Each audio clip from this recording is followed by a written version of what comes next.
Hello and welcome back to another episode of Injustice For All MMA. My name is David, and this episode is for UFC 280, Oliveira V Makhachev. Let me get a couple things straight real quick. First of all, my body is hurting because I shouldn't have to wake up at 9 for prelims, but that's fine. I understand that everyone on the other half of the world has to do that, so it's fine. So if I sound low energy, this is one of the reasons why. 2, everyone's favorite fighter lost on this card. It's well, not everyone's favorite fighter, but a lot of people you probably thought were going to win didn't win, and it's one of those feelings of like, oh well, you just move on now. So now the rest of the day is a bit of a drag, but that's not what we're here for. We're here for the scorecards. We're going to start off with me saying probably the crazy thing, which is there are no injustices on this card. I'll explain why. Obviously, there's only one fight where everyone's talking about it. But we start off with the injustices, and we'll make our way to the alleged injustice. We start off with the first fight. Rosa versus Landsberg. This fight ended in a decision, majority decision. Okay. I had this 29-27, a 10-9 in all 3 rounds for Rosa. But obviously there was a point deduction for the illegal knee by Rosa on Landsberg in the second round. So that's actually a 9-9 round. So in total it reaches up to 29-27. In the first round, Landsberg may or may not have dropped Rosa. When watching it live, I didn't see a replay, but watching it live, it in the moment it didn't look like a drop. I know she dropped, but it was one of those weird things where like you couldn't tell if she slipped on something or something happened. Anyways, I put she got dropped, ? But ultimately it didn't matter because Rosa then got a takedown with a little bit of ground and pound for about 2+ minutes, so it kind of nullified her getting dropped anyways. Landsberg was kind of offensive on the bottom. Second round, Rosa had 2 takedowns with some ground and pound. That's when the illegal knee happened, so that ended in a 9-9 round. And then the third round, Rosa outstruck Landsberg. Rosa had a takedown. I'm sorry. Rosa outstruck Landsberg. She didn't have a takedown. She outstruck Landsberg, and she had the more powerful shots because the strikes were starting to get a little closer, but she outstruck her well enough and had the more powerful strikes. And that's the description of that third round. Go to the judges' scorecards. Ben Cartledge, his scorecard reflects mine. Daryl Ransom, his scorecard reflects mine. And then David Letheby gave the first round to Landsberg. I'm assuming that's off the drop, but I feel like the other 2 judges were like, it's a weird looking drop thing. So I won't say anything. I'll leave it. I really don't care. Actually, no. It's weird. It's weird, right? Because it's like, it wasn't a drop, but it was a drop. It's one of those weird thingies. And then that kind of ends up affecting his scorecard because if you look at it now, in 9-9 in the second and then a 10-9 to Rosa, he now has a 28-28 scorecard. So I'm not going to give an honorable mention to him because, the circumstances of the fight is what led to that happening. So there's that. You go to the second injustice, I'm sorry, man. I'm tired. Waking up early. The next honorable mention on the card is Mokaev versus Gordon. This fight ended in the submission of the third round for Mokaev. First round goes to I gave the first round to Mokaev, and the second round I gave to Gordon. In the first round, Mokaev outstruck and had 2 takedowns with some ground and pound. And then in the second round, this is really interesting. In the second round, Mokaev had a takedown. Now, he didn't do anything with the takedown. He did absolutely nothing with the takedown, actually. He then got outstruck with ground and pound when Gordon reversed him. So Mokaev had a takedown. He kind of just held him, really, laid on him for maybe 2 minutes or so.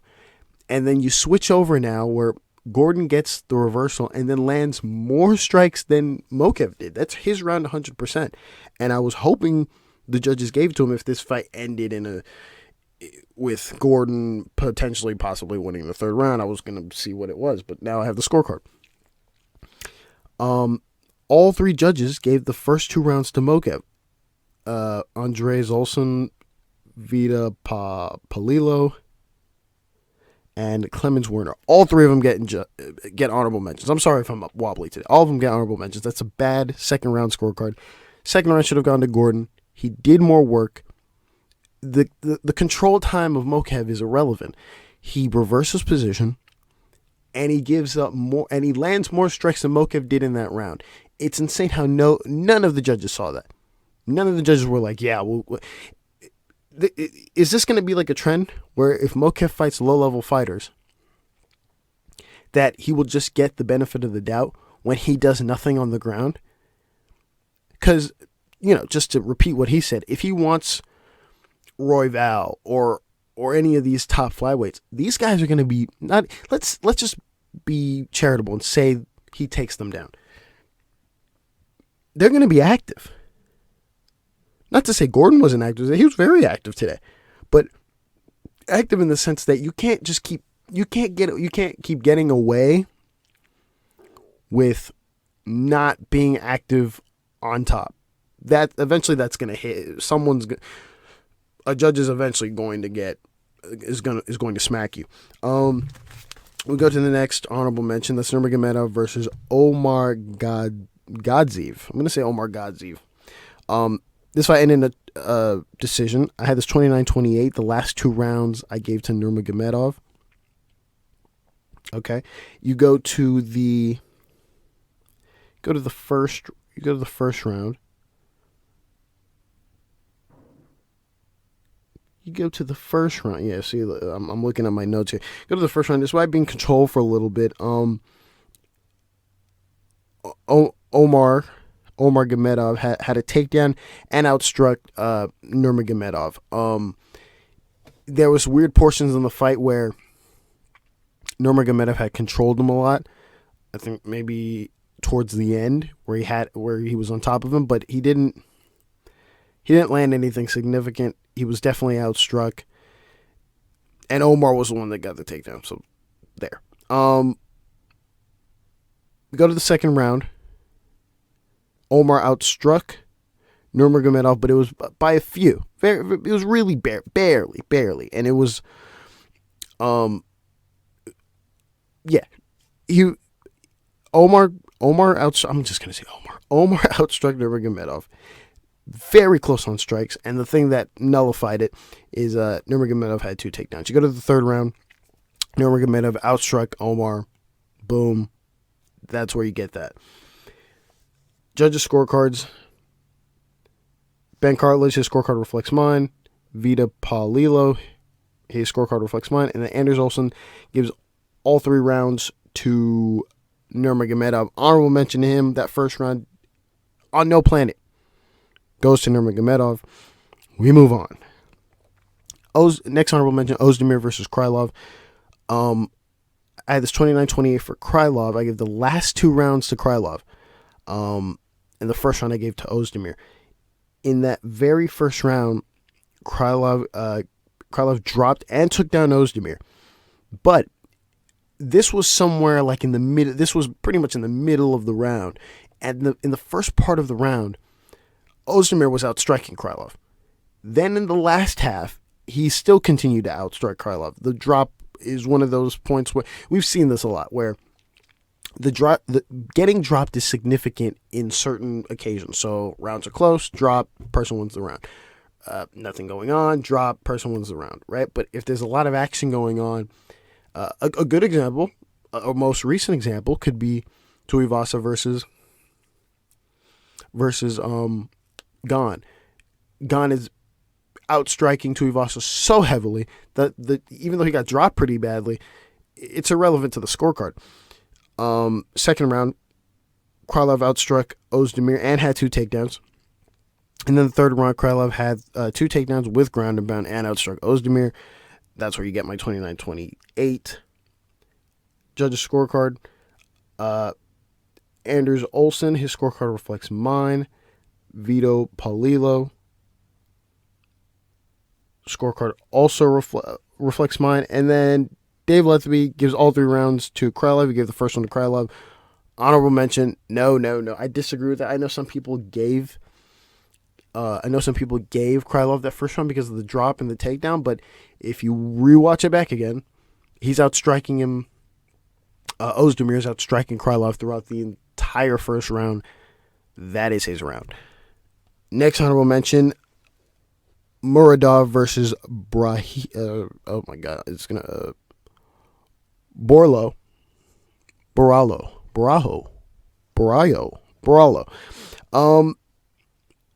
Muradov versus Borralho. All right, I had this 29-28 for Borralho. I put a close marker on the first round. I think you can kind of argue it either way. I know that might sound dumb, but I'll explain. First round and the third round I give to Borralho. In the first round, it's very close on the feet, kind of even on strikes on the feet.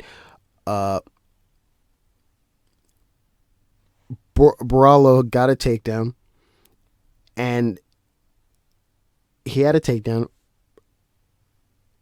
Muradov reversed position, had some ground and pound at the end, but the ground and pound that Borralho did when he initially got the takedown was much more than Muradov. So if you just weigh everything together, they essentially did everything, right? They were pretty even on the feet. Borralho got the takedown. Muradov reverse position. Both of them had ground and pound. For me, it comes down to who had more ground and pound, and that was Borralho. You go to the second round. Borralho had a submission attempt, but it wasn't a legit submission attempt. But he had a submission attempt. Muradov used that to reverse position, had some ground and pound, pretty much for the rest of the round, and then but Borralho was active on the bottom. Let me catch my breath. This is nuts right now. I'm sorry. Third round. Muradov had a takedown, but Borralho reverse position with ground and pound. Muradov, and that pretty much was the entire round. Muradov was active on the bottom, but he wasn't not enough to win the round, but Borralho takes that round. Judges' scorecards.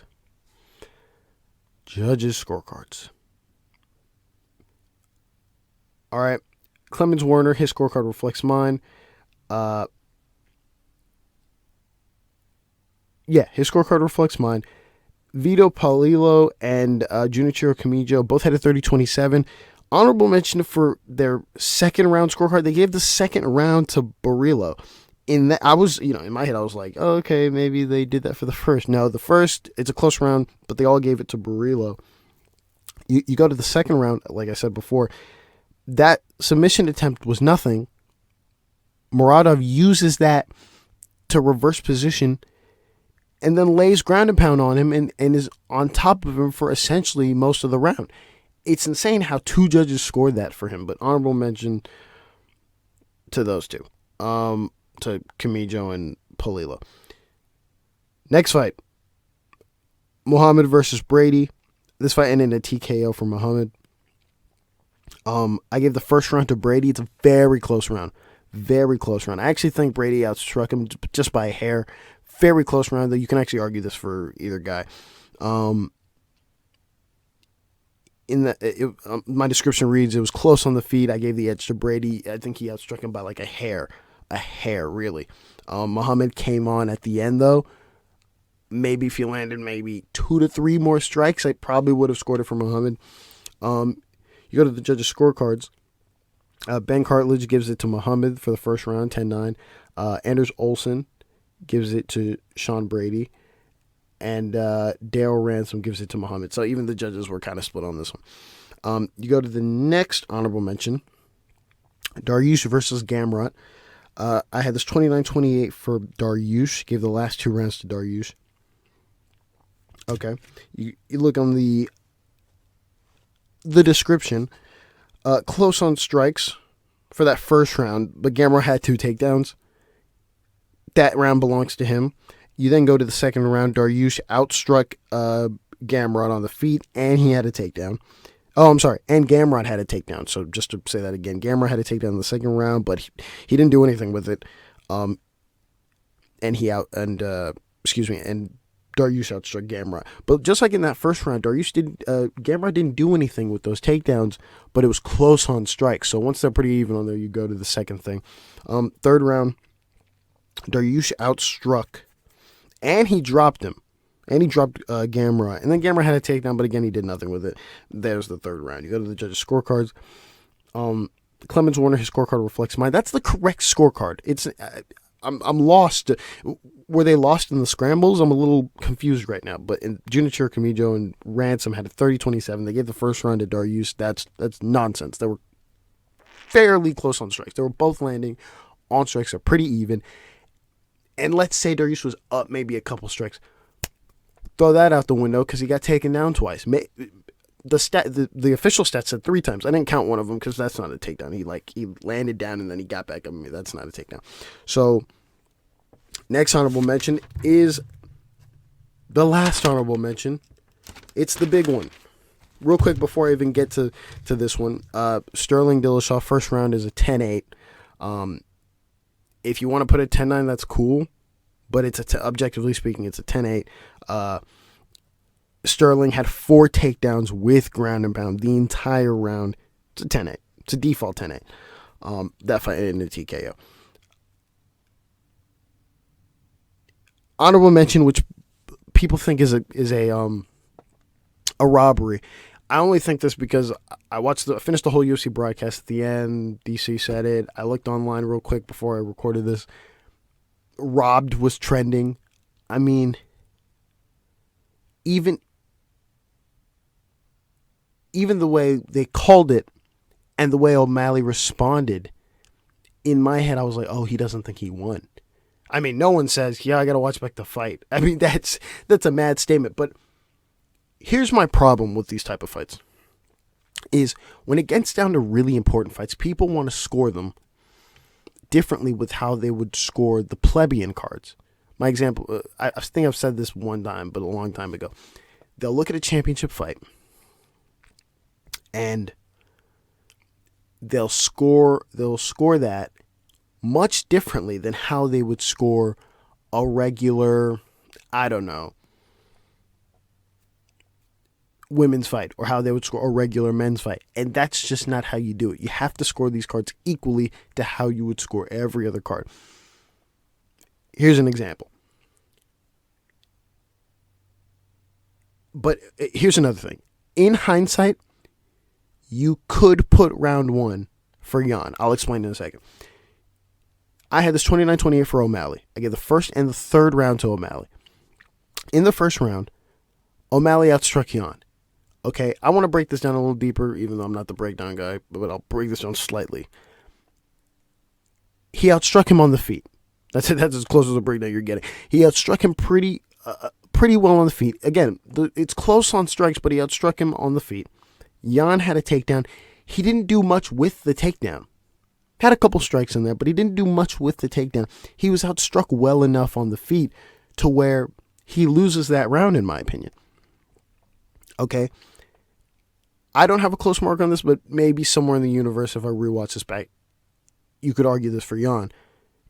Watching this live, it's obvious that O'Malley had outstruck him enough to where when Jan got the takedown, not only did he not do much with it, O'Malley gets back up. We go to the second round. It's clear Jan. Jan outstruck O'Malley and had 2 takedowns with some ground and pound. Now, this is his round. This round reflects round 3, except there's a big difference in this. So I'm going to read round 2 again. Jan outstruck him, meaning on the ground and on the feet. But you go down to round 3. O'Malley outstruck him on the feet. In round 3, he outstruck him on the feet. Every time he got taken, he got back up and he continued outstriking him. So he's outstriking him just once they start, gets taken down, gets back up, outstrikes him again, gets taken down, gets outstruck again. He's getting outstruck on the feet. Jan is getting outstruck on the feet. It's clear as day. Okay? Then you have the 2 takedowns, right? The 2 takedowns are regular takedowns, and he adds in a little bit of ground and pound. It's not enough ground and pound to sway this round over to Jan. So that's clear O'Malley. Okay? That's just the way I scored it. And that's the way I've been scoring every past fight. If you go into the archives, this is the way it's scored. And two judges saw it that way. Now, maybe somewhere in the universe, let's say he doesn't cut, even in my head, because even in my head, I didn't go to the cut. I know that seems to be like a thing now of like damage. Damage is strikes to me. Fuck whether he's bleeding or not. A good fight was a fight tonight where a perfect fight would be a good example. Petrosyan versus Dobson, where Petrosyan's face is bleeding heavily, and Dobson looks like he just got out the shower. Yet, if you watch that fight, you know he got outstruck. That's a perfect example. So let's say you take away the cut off of Jan. I'm still scoring that third round for O'Malley no matter what, because he outstruck him, and Jan didn't do enough work on the ground. So there's that. And that's the end. And that's the end of it. I'm done. Waking up at 9 is nonsense. Hopefully they never do that again. Hopefully they never go back to Abu Dhabi. And that's it. Thank you for listening, and God bless.